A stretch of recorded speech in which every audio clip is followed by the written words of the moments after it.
Weirdly, it kind of makes sense that Donald Trump's supporters on Fox News and elsewhere are brushing off last week's revelations about the Trump Tower Moscow deal as if nothing. Burger. This article was originally published at Salon. This knee-jerk reaction makes sense because Trump loyalists clearly haven't been following the ongoing reporting on this story, even though Rupert Murdoch's own paper, The Wall Street Journal, has been one of many top-shelf publications covering the Trump-Russia saga in granular detail.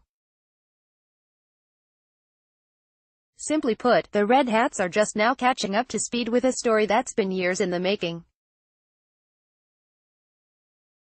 So perhaps their nothing burger meme is just a reflection of being slow on the uptake.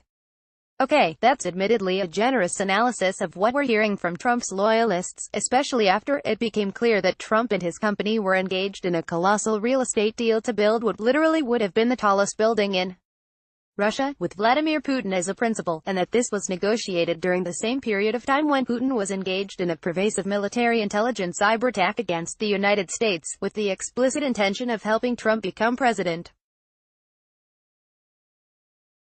The most realistic analysis is that Trumpers are being deliberately ignorant about a vast series of crimes with our current president at the center of a nefarious confederacy that could easily be defined as the Trump crime family. This is absolutely a something burger, stacked high with all the fixins, and we haven't really seen the lion's share of the details yet. Trump supporters have been belittling the news as just another real estate deal by a real estate mogul. Nothing to see here, they say. This would be not unlike calling the U.S. Civil War just another case of regional tensions. They fail to grasp that the president repeatedly lied about his ties to Russia, and that he was doing so because he was obviously trying to keep this deal from being revealed to his Republican voters during the Republican primary season in 2015 and 2016. Even a cursory glance at the record of denials shows that Trump and his surrogates vehemently rebuffed any and all suggestions about business with Russia, as well as earlier reports about Trump Tower Moscow, now known as the Moscow Project, before it was finally tossed to the back burner in June of 2016, as far as we know. Anyone existing in the real world can see how the deal in its secrecy, then and now, exposed Trump to potential blackmail by the Russian government, which itself faced a series of economically crippling sanctions by the U.S. and our allies. Consequently, Trump was and is beholden to Putin, with the Moscow Project as at least one of the Russian anvils dangling over the president's head. And we still don't know whether the Moscow Project is set to be reanimated after Trump finally leaves office. It could be that Trump is carrying a torch for the project until all this blows over. But it wasn't just the overall hush-hush nature of the Moscow Project that poses such a threat to American national security. The true smoking gun at the center of the Trump Tower Moscow prong of the Russia story happens to be a Russian bank known as VTB. Those who haven't been following the day-to-day developments, hello, Red Hats, might not know that 60% of VTB is controlled by the Kremlin. It turns out that one of Trump's many shady operatives and hangers-on, Felix Sater, a Russian-born New Yorker with an office in Trump Tower, arranged financing for the Moscow Project.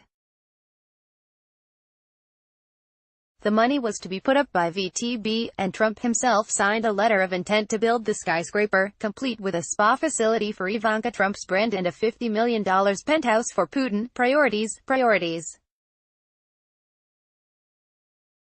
VTB's financing appears to have been locked in around October 2015, while Russia's military intelligence agency, the GRU, was busily deploying its attack against the Democrats in the forthcoming American elections.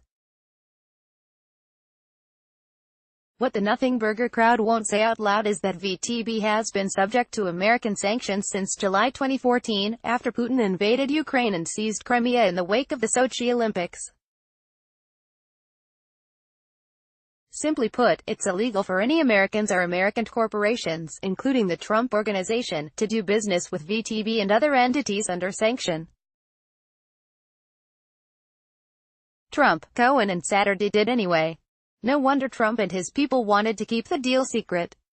Sanctions were potentially violated, and Putin appears to have been bribed with a $50 million apartment.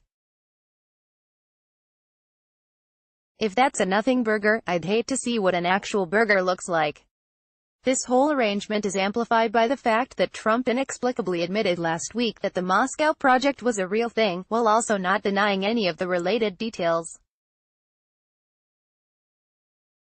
To repeat, Trump confessed to the existence of the deal. The Moscow project, therefore, isn't fake news. The president has confirmed it. By way of context, couple Trump's remarkable confession with the rest of Trump's links to Russia, including financing for various Trump projects, campaign personnel links to Putin and other Russia oligarchs, specifically, convicted hired goons like Paul Manafort and Michael Flynn, alleged links between Russian cash and the Trump Soho property, Trump's direct link to oligarch Dmitry Rybolovlev, who purchased a moldy Trump property in Palm Beach at a significant markup, and so on, all of which render Trump's repeated denials intensely laughable. We can expect to hear many more details from Robert Mueller once all this reaches a public conclusion. Trump is publicly altering American foreign policy toward Russia in order to suit his own financial best interests. But it could be far worse than that. Trump could also be ensnared by Russian compromat, forcing him to enact policies favorable to Putin and Putin alone, the lifting of sanctions and the penalties in the Magnitsky Act primarily. Anyone beating the nothing burger meme to death right now isn't seeing the harrowing big picture, the criminal and national security ramifications of Trump's ill-advised alliance with a nation whose government is run by thugs, assassins and thieves. If you're still unconvinced, go ahead and replace every instance of Trump in this article with Obama, and then tell us again how it's all a big nothing burger.